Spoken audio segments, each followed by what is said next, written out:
ಬೆಳಗಾವಿಯ ಕಿತ್ತೂರು ರಾಣಿ ಚೆನ್ನಮ್ಮ ಕಿರು ಮೃಗಾಲಯದಲ್ಲಿ ಕೃಷ್ಣ ಮೃಗಗಳ ಮರಣ ಮೃದಂಗ ಮುಂದುವರೆದಿದೆ. ಕಳೆದ 4 ದಿನಗಳಲ್ಲಿ 31 ಕೃಷ್ಣ ಮೃಗಗಳು ಸಾವನ್ನಪ್ಪಿರುವಂತದ್ದು ಸಾಕಷ್ಟು ನಿಗೂಢವಾಗಿಯೇ ಉಳಿದಿದೆ. ಇಷ್ಟೊಂದು ಪ್ರಮಾಣದಲ್ಲಿ ಹೆಚ್ಚಿನ ಸಂಖ್ಯೆಯಲ್ಲಿ ಕೃಷ್ಣ ಮೃಗಗಳ ಸಾವಿಗೆ ಕಾರಣ ಏನು ಅನ್ನೋದು ಇದುವರೆಗೂ ಪತ್ತೆ ಆಗ್ತಾ ಇಲ್ಲ. ಈ ಸಾವನ್ನ ನಿಗೂಢವಾಗಿ ಅಂತಾನೆ ಹೇಳ್ಬಹುದಾಗಿದೆ. ಯಾಕಂದ್ರೆ ಈಗಾಗಲೇ ಕಳೆದ 2 ದಿನಗಳಿಂದ ನೋಡ್ತಾ ಇರ್ಬೋದು ಯಾವ ರೀತಿಯಾಗಿ ವೈದ್ಯರು ಸಹ ಅಲ್ಲಿ ಹರಸಾಹಸವನ್ನ ಪಡ್ತಾ ಇದ್ದಾರೆ. ಯಾಕಂದ್ರೆ ಕೃಷ್ಣ ಮೃಗಗಳು ಉಳಿಬೇಕು, ಅವುಗಳ ಪ್ರಾಣಕ್ಕೆ ಯಾವುದೇ ರೀತಿಯಾದ ಧಕ್ಕೆ ಆಗಬಾರದು ಅನ್ನೋ ನಿಟ್ಟಿನಲ್ಲಿ ಈಗಾಗಲೇ ವೈದ್ಯರು ಸಹ ಹರಸಾಹಸವನ್ನ ಪಡ್ತಿದ್ದಾರೆ. ಆದ್ರೆ ನಿನ್ನೆಯವರೆಗೂ 30ರಷ್ಟಿದ್ದ ಸಂಖ್ಯೆ ಇವತ್ತು ಬೆಳಗಿನ ಜಾವ 31ಕ್ಕೆ ಏರಿರುವಂತದ್ದು ಸಾಕಷ್ಟು ತಲೆನೋವಾಗಿ ಪರಿಣಮಿಸಿರುವಂತದ್ದು. ಈಗಾಗಲೇ ತಜ್ಞ ವೈದ್ಯರು ಇದಕ್ಕೆ ಸಂಬಂಧಪಟ್ಟಂತೆ ಚಿಕಿತ್ಸೆಯನ್ನು ಸಹ ಮುಂದುವರಿಸಿದ್ರು. ಇದಕ್ಕೆ ಅಂತಿಮವಾಗಿ ಯಾವುದೇ ರೀತಿಯಾದ ಕಡಿವಾಣ ಬೀಳ್ತಾ ಇಲ್ಲ. ಸಾವಿನ ಸಂಖ್ಯೆ ಹಾಗೆ ಏರ್ತಾನೆ ಇದೆ. ಯಾಕಂದ್ರೆ ಒಂಥರ ಹೇಳ್ಬೋದಂದ್ರೆ 31 ಅಂದ್ರೆ ಸಾಮಾನ್ಯವಾದ ಸಂಖ್ಯೆ ಅಲ್ಲ. ಕೃಷ್ಣ ಮೃಗಗಳ ಅಳಿವಿನ ಅಂಚಿನಲ್ಲಿರುವ ಒಂದು ಸಂತತಿ ಆಗಿರುವಂತದ್ದು. ಈ ಸಂದರ್ಭದಲ್ಲಿ ಸರ್ಕಾರ ಅದನ್ನ 38 ಕೃಷ್ಣ ಮೃಗಗಳನ್ನ ಈ ಚೆನ್ನಮ್ಮ ಕಿರು ಮೃಗಾಲಯದಲ್ಲಿ ಇರಿಸಿತ್ತು. ಆದರೆ ಅವುಗಳಲ್ಲಿ ಕೇವಲ 7 ಮಾತ್ರ ಉಳಿದಿರುವಂತದ್ದು. 31ಕ್ಕೂ 31 ಪ್ರಾಣವನ್ನ ಕಳೆದುಕೊಂಡಿವೆ.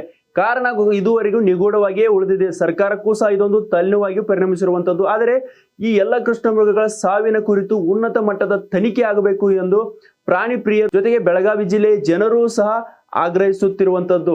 ಈಗಾಗಲೇ ಇಲಾಖೆ ಅಧಿಕಾರಿಗಳು ತಿಳಿಸಿರುವಂತೆ ಇದಕ್ಕೆ ಯಾವುದೇ ರೀತಿಯಾದ ನಿಖರವಾದ ಕಾರಣ ಗೊತ್ತಾಗುತ್ತಿಲ್ಲ. ಯಾವ ಕಾರಣಕ್ಕಾಗಿ ಇವು ಸಾವನ್ನಪ್ತಾರೆ ಅನ್ನೋ ಮಾತನ್ನ ಅಲ್ಲಿನ ಅಧಿಕಾರಿಗಳು ಹೇಳಿರುವಂತದ್ದು. ಆದರೆ ಮೇಲ್ನೋಟಕ್ಕೆ ನೋಡಿದಾಗ ಗಳಲೆ ರೋಗದಿಂದ ಈ ರೀತಿಯ ಕೃಷ್ಣ ಮೃಗಗಳ ಸಾವು ಆಗುತ್ತಿದೆ, ಸಾವಿಗೆ ಕಾರಣ ಆಗ್ತಾ ಇದೆ. ಗಳಲೆ ರೋಗ ಅನ್ನೋದು ಇದೀಗ ಮೇಲ್ನೋಟಕ್ಕೆ ಕಂಡು ಬರುತ್ತಿರುವಂತದ್ದು. ಆದರೆ ಇನ್ನುಳಿದ 7 ಕೃಷ್ಣ ಮೃಗಗಳ ಉಳಿವಿಗಾಗಿ ವೈದ್ಯರು ಹರಸಾಹಸವನ್ನ ಪಡ್ತಾ ಇದ್ದಾರೆ, ಚಿಕಿತ್ಸೆಯನ್ನು ನೀಡ್ತಾ ಇದ್ದಾರೆ. ತಜ್ಞ ವೈದ್ಯರು ಇದರ ಕುರಿತು ಹೆಚ್ಚಿನ ಗಮನವನ್ನ ಹರಿಸ್ತಾ ಇದ್ದಾರೆ. ಆದರೂ ಸಹ ಇದಕ್ಕೆ ಕಡಿವಾಣ ಬೀಳುತ್ತಿಲ್ಲ. ಸಾವಿನ ಸಂಖ್ಯೆ ಏರುತ್ತಲೇ ಇರುವಂತದ್ದು. ಇದನ್ನು ನೋಡಿದಾಗ ಎಲ್ಲ ಒಂದ್ ಕಡೆ ಆತಂಕವೂ ಸಹ ಉತ್ಪತ್ತಿ ಆಗುತ್ತೆ, ಆತಂಕವೂ ಸಹ ಮನೆ ಮಾಡುತ್ತೆ. ಯಾಕಂದ್ರೆ ಇಂಥ ಕೃಷ್ಣ ಮೃಗಗಳು ಅಂದ್ರೆ ಅಳಿವಿನಂಚಿನಲ್ಲಿರುವ ಇಂಥ ಕೃಷ್ಣ ಮೃಗಗಳ ಸಂತತಿಯನ್ನ ಸರ್ಕಾರ ಉಳಿಸಿಕೊಳ್ಳಬೇಕು, ಬೆಳೆಸಿಕೊಳ್ಳಬೇಕು ಅನ್ನೋ ನಿಟ್ಟಿನಲ್ಲಿ ಸಾಕಷ್ಟು ಪ್ರಾಣಿ ಪ್ರಿಯರು ಈಗಾಗಲೇ ಒತ್ತಾಯಿಸ್ತಾ ಬರ್ತಾ ಇದ್ದಾರೆ. ಆದರೆ ಇದುವರೆಗೆ ಇದಕ್ಕೆ ಕಡಿವಾಣ ಬೀಳುವ ಲಕ್ಷಣಗಳು ಕಂಡು ಬರ್ತಾ ಇಲ್ಲ.